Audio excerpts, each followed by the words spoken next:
Always appreciate Sylacauga Police Chief Kelley Johnson joining us when he can. I know it's a busy schedule. Chief, good morning to you, sir. Morning, Jimmy. Good to have you with us. And a lot of things happen. A lot of people on vacation, and people kind of in a hurry to get out of town. We're going to talk about that in a few minutes. But you got some breaking news this morning.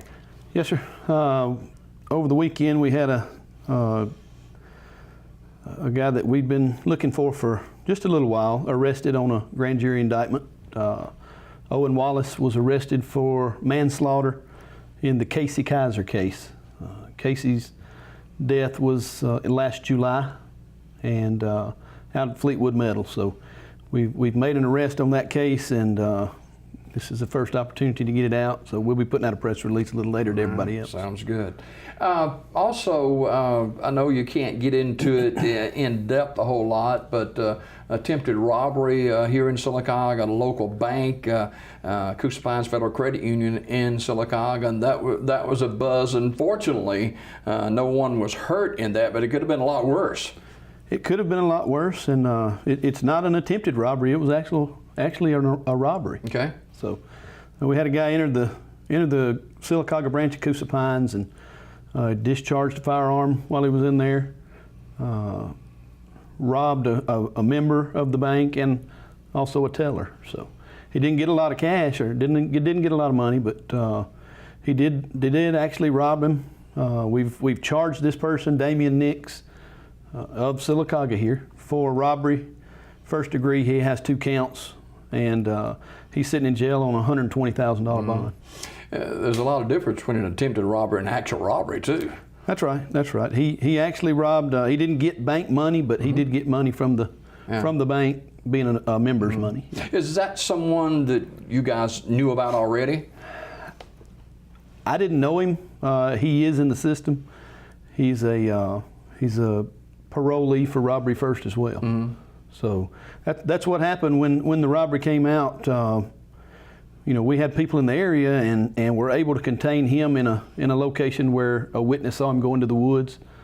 We had officers getting a foot chase with him in the woods and took him into custody there very quickly. It usually doesn't happen that way. Yeah, and I know the federal agency is kind of involved in helping y'all with this as well. Of course, the feds are. The FBI is involved with us anytime there's a bank robbery. The FBI gets involved, and whether or not they'll press charges federally, I don't know, but they can. We can have dual prosecution, state and federal. Another situation, Chief, with someone with a weapon, and it just seems to be everywhere today. Yeah. Everybody out has guns. Good guys and bad guys. And bad guys. There are a lot more, I think, bad guys that have them than the good guys do. You know, we want people to remain vigilant. We're glad that, you know, and I say this, I'm glad that there was no one in there concealed carry at that time, because of the fact that I don't think he had plans to harm anybody. But if someone had been in there concealed carry and try to put a stop to it themselves, that person or other members in the bank might have been hurt. And you see it happen quite often. You do. The innocent are usually the ones that are hurt in a situation like this, and we're glad that we came through it with no injuries, other than our tellers and members that were in the bank are shooken up. But you know, the trauma that individuals may suffer varies, but you know, I can't imagine, you know, you going about your duties and all of a sudden it goes south in a hurry. Yeah, you never know what's going to go on when we get into our businesses and go out into the public. The way society is today, it's sad, but anything can happen at any time. Yeah. And of course, Sylacauga Police was in the area anyway, because you got a presence over there a good bit anyway, with a number of people in traffic and stuff like that. But Sylacauga PD on the scene very quickly, along with other agencies, and an arrest made, and charges have been now filed. And I'm assuming jail on how much bond? He's in jail on two $60,000 bonds, okay. So a total of $120,000. Okay. We're talking before we came on about businesses locking down and you actually don't have anything to do with that. That's personal decisions they make or policies that they have in place. That's right. We go out and we do some training with businesses, and we give them pointers.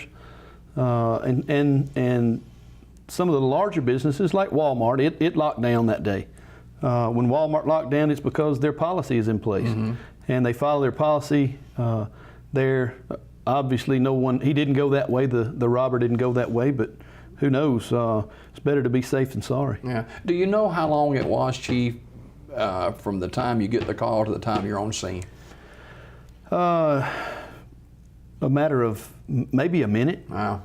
Yeah, we had someone on scene, and it was really quick. Like I say, we were in the right place at the right time today. Yeah. That day. Yeah. We still have issues with burglaries in our community, as all communities do. It seemed like bad guys trying to get something for free, and they seem to have such a keen eye. And we as local citizens, we just kind of walking around, not paying a whole lot of attention, and that's not good. Yeah, it's not. Everybody needs to be vigilant when they're about to go on vacation or whatever, wherever they're going to be going to. There are a lot of things that we can do to help keep these things from happening, but I don't know that there's any way to actually stop them from happening. Yeah. If somebody wants your stuff, they can get it. Yeah. First thing that I say do is to know your neighbors. Be neighborly. Know your neighbors. Find out. If they're going places, you watch for them. If you're going places, let them watch for you. And of course, home security. Everybody needs home security these days. The fact of locking your door, is great. We do want everyone to keep their doors locked, their cars and their homes.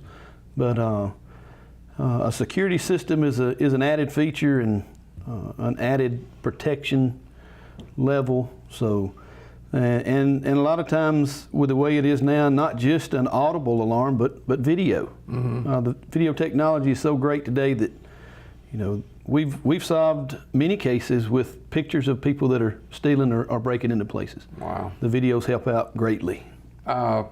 Sylacauga Police Chief Kelley Johnson joins us. We were talking about weapons and training and that kind of thing. A lot of churches are getting training from local authorities about, and you see it happen in church. You see it happen in a business just last weekend where 11 people were shot to death. Yeah, it's a sad world we live in when you have to bring guns into your church to protect your church members. But my church in Rockford, we've done the same thing. We've done the same thing that a lot of our churches here in town are doing. We've formed a security team. We go out and speak to churches and give them pointers just like we do for other businesses. And that's one of the things we do is we recommend a security team, somebody to watch at all times, whether it be a greeter or just members in the audience. Everyone that's members of the church know the members of the security team, and if something goes on, that's the ones they'll look to help solve the situation. And a number of churches have parishioners who have a law enforcement background, and certainly if that is the case, so be it. But you just don't want anybody on a security team, though. No. You also, even the guys with the security or law enforcement background, you got to train, because if you don't train, you really don't know what to do, and it can be worse than if you didn't do anything. Yeah. Recently, we had our roads resurfaced, and a lot of conversation, a lot of training, and getting word out to truck drivers about staying off these recently paved roads. Is that working pretty good? It's working. We're seeing a little drop. We're still making contact with truckers every day. Not meaning that every trucker is getting tickets. We'll stop them to find out if they're supposed to be there. If they're not supposed to be there, some are told to get to where they need, shown how to get to where they need to be. And if they're repeat offenders, then they are getting citations. Law enforcement, competitive business. You know, this place is pulling officers, that place is pulling officers. How do you try to keep officers, and how do you recruit officers here? Well, Sylacauga is one of the better paid agencies in our county and in our area as that goes. We have good benefits. We get, you know, I try not to take from other agencies that are close to us because I know how hard it is to recruit an employee. So I try not to get into competition with other agencies that are here. Now, if a person does want to come to work for us, then I don't stop them. I can't stop them. So, but you know, we just try to have fun and do a good job at what we do, and I think it speaks for itself. We're now fully staffed, so for the first time in quite a while. A lot of agencies out there that aren't, and it's a good feeling to know that when you're fully staffed, you know, you're looking at other departments that are struggling to get people, and you know what they're going through because, you know, we had the same problem there for a while. Yeah, have you got some retirees coming up? We have a few that are eligible to retire. Whether or not they will, I don't know. No one's put their notice in to me yet. So. Yeah. All right, before we go this morning, back early spring, I think it was, or somewhere right in there, we received the new units that are on the road today. Is all of them on the road now? No. Okay. Well, they were. We've had a few that have had accidents. But all of them were at one time? All 10 were brought in and put on the road at the same time. That's correct. We had a fellow run a stop sign this last week and probably totaled out one of our new units. He hit it, T-boned her from the side. Officer's fine and the other person's fine, but I think he might have taken out one of them completely. Yeah, and last but not least, we talked about, I think we discussed it, about one of your officers in March, I think it was, home burned down in Fayetteville. How's that going? Right. Yeah, Adam Grantham, they're getting back on their feet. He has purchased a new home and is getting it set up at the same location where his other house was. They're doing better, and we want to thank the public and everyone that contributed to him. Like I say, he's getting back on his feet every day, taking it a day at a time, but he's getting there. All right. Thanks for the update this morning. Appreciate you coming. Yes, sir. Thank you. Sylacauga Police Chief Kelley Johnson, our guest this morning on Daybreak Live. More after this.